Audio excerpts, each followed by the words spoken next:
It is time for the latest and the most comprehensive breakdown of the biggest news stories in Western Visayas. This is Panay News Tonight. Here are the top stories of the day.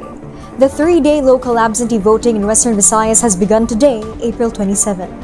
More than 4,000 government personnel are expected to cast their votes from April 27 to 29, with most of these from the Philippine National Police and the Armed Forces of the Philippines.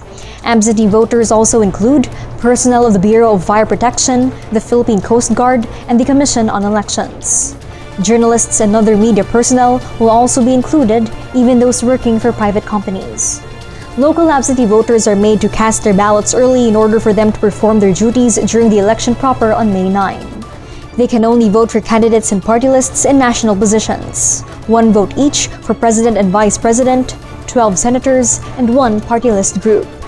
The system of voting, counting, and canvassing for the local absentee voting are all done manually. The appeal to place Iloilo province under a state of calamity has been approved by the Sangguniang Panlalawigan. The appeal was made in response to the devastation wrought by Tropical Depression Agaton.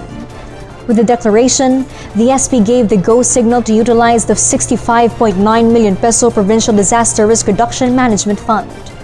According to SP Presiding Officer and Senior Board Member Rolando Destura, of the 65 million peso PDRRM fund, 44 million will go to agriculture, fisherfolks, high-value crops, and rice and fisheries.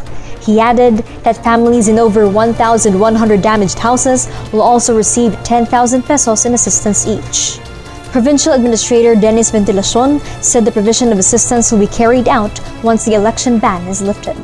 The Mambukal Resort and Wildlife Sanctuary in Barangay Minoyan, Morsha, Negros Occidental saw an increase in the number of visitors after it reopened to the public last week.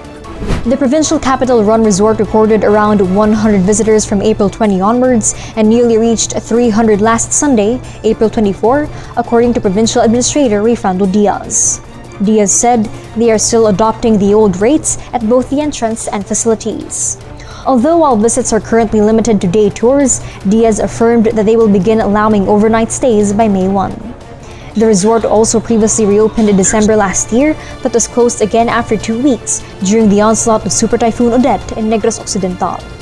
And those are tonight's latest headlines. This is your anchor, Elisha Lusario Plumida. Good evening.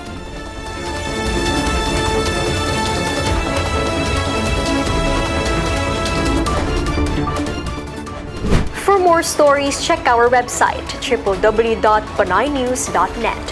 Follow us on Facebook, Instagram, and Twitter, and subscribe to our YouTube channel. Grab the digital copy of Panay News on Press Reader.